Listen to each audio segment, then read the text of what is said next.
Para jamaah sholat zuhur yang semoga senantiasa dirahmati oleh Allah Subhanahu wa Ta'ala. Mari kita senantiasa bersyukur kehadirat Allah Subhanahu wa Ta'ala karena atas limpahan rahmat dan hidayahnya serta banyak nikmat yang sudah Allah berikan kepada kita sehingga kita pada siang hari ini masih bisa merasakan nikmatnya menahan lapar dan haus, menahan beratnya beribadah di siang hari. Maka oleh karena itu Allah Subhanahu wa Ta'ala yang telah memberikan kita keimanan, memberikan kita keyakinan sehingga kita bisa menjalankan semua itu dengan tanpa rasa. Kemudian salam dan juga salam semoga senantiasa tercurah kepada kedua sahabat kita, baginda kita Nabi Muhammad SAW. Para jamaah sholat zuhur yang semoga senantiasa dirahmati oleh Allah Subhanahu wa Ta'ala. Nabi Muhammad SAW pernah bersabda, "Kami shaimin laisa lahu siyamu illa syu'atas." Artinya betapa banyak orang yang berpuasa, akan tetapi dia tidak mendapatkan apa-apa dari puasanya itu kecuali hanya lapar dan dahaga. Di sini kami ingin mengingatkan, ingin mengajak kepada para jamaah agar senantiasa mengintrospeksi ibadah puasa yang sudah kita lakukan, mulai dari hari yang pertama hingga hari ke-8 ataupun ke-7 pada bulan Ramadan tahun ini. Apakah puasa kita sebatas kita hanya menahan lapar dan juga dahaga mulai dari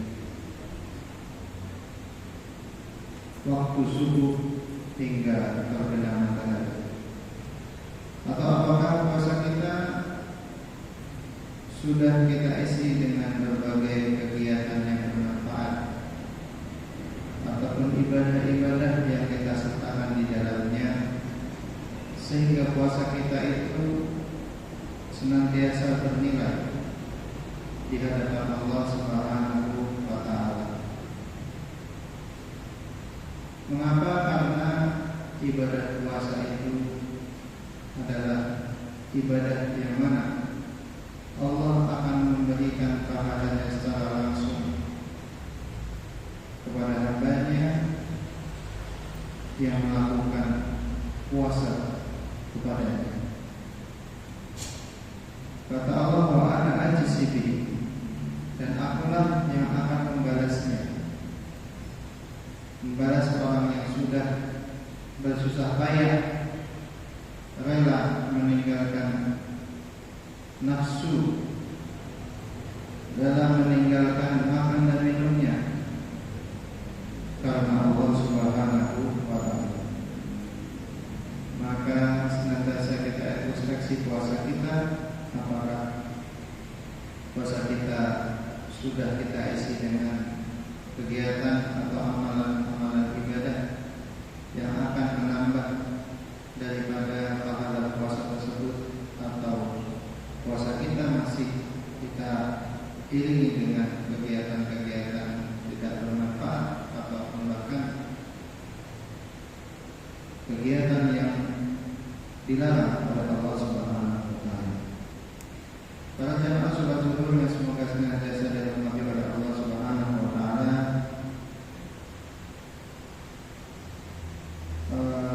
mengembalikan lagi pada penjelasan hadis dari kitab Arba'in Nawawi yang mana di pertemuan sebelumnya adalah hadis ke-36, penjelasan bagian pertama, dan sekarang ada penjelasan bagian kedua.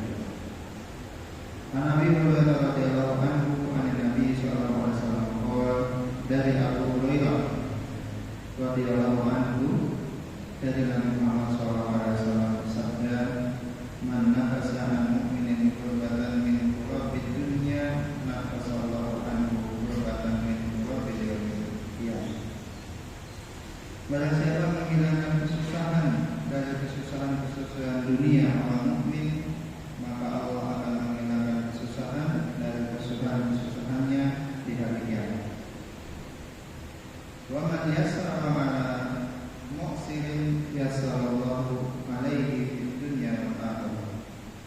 Dan barang siapa yang memberi kemudahan orang yang sedang dalam kesulitan, di sini maknanya adalah mu'sirin, itu adalah orang yang berhutang, maka Allah akan memberikan kemudahan baginya di dunia dan akhirat. Wa man satara musliman satarallahu fid dunya wal akhirah. Dan barang siapa yang menutup aib dari saudaranya muslim, maka Allah akan menutupi aibnya di dunia dan akhirat. Wallahu fil aunil 'abdi maka al-'abdu fi auni akhihi. Maka Allah akan menolong hambanya sebagaimana seorang hamba menolong saudaranya. Kemudian wa man salaka thariqan yaltamisu fihi 'ilman sahalallahu lahu thariqan ila jannah. Dan barang siapa yang meniti jalan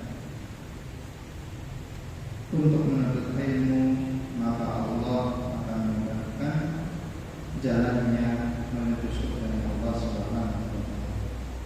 Para jamaah satu yang semoga senantiasa dirahmati oleh Allah Subhanahu wa taala, di dalam mengalami tersebut kita bisa mengetahui bahwasanya barang siapa yang memudahkan urusan orang lain, maka Allah juga akan memudahkan urusan. Barang siapa yang memberikan kelonggaran bagi orang yang berhutang, memberikan waktu tempo untuk pembayaran hutang, maka Allah juga akan menghilangkan kesusahan-kesusahannya ketika hari kiamat kelak. Dan barang siapa yang menutupi aib dari saudaranya, menutupi kejelekan, menutupi keburukan, aib itu adalah sesuatu yang niscaya tidak boleh dilihat.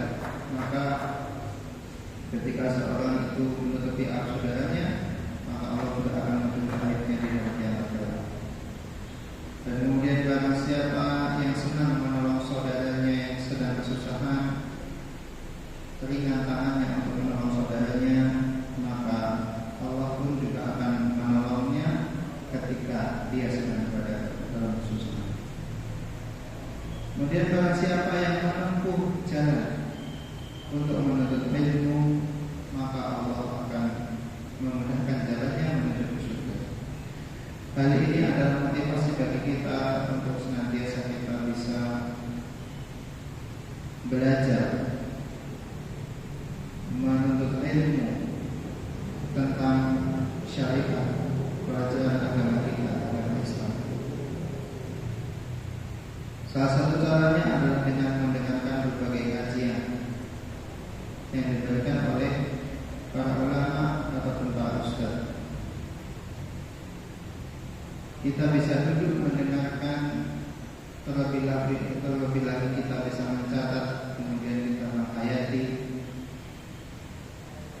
Maka ketika kita bisa merutinkan untuk melakukan begitu, maka Allah akan memudahkan jalan kita atau jalan seorang penuntut ilmu menuju surga Allah Subhanahu wa ta'ala.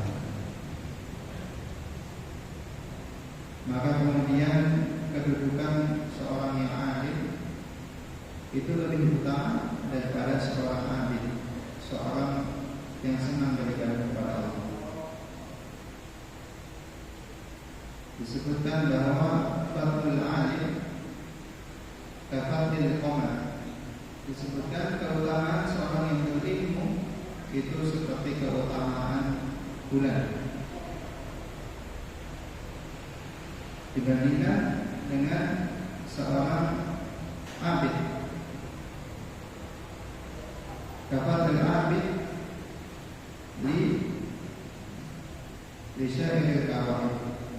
Dibandingkan dengan keutamaan seorang hamba yang senang beribadah, itu bagaikan bintang-bintang yang berdebar.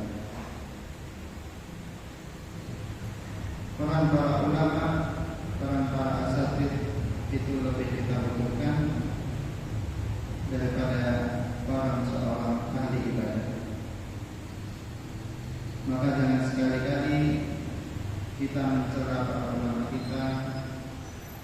kita menghina para ulama kita, karena mereka lah adalah warasatul anbiya, pewaris dari para nabi. Karena mereka memiliki keutamaan ilmu yang sangat besar derajatnya di sisi Allah Subhanahu wa Ta'ala. Mungkin hanya yang dapat saya sampaikan.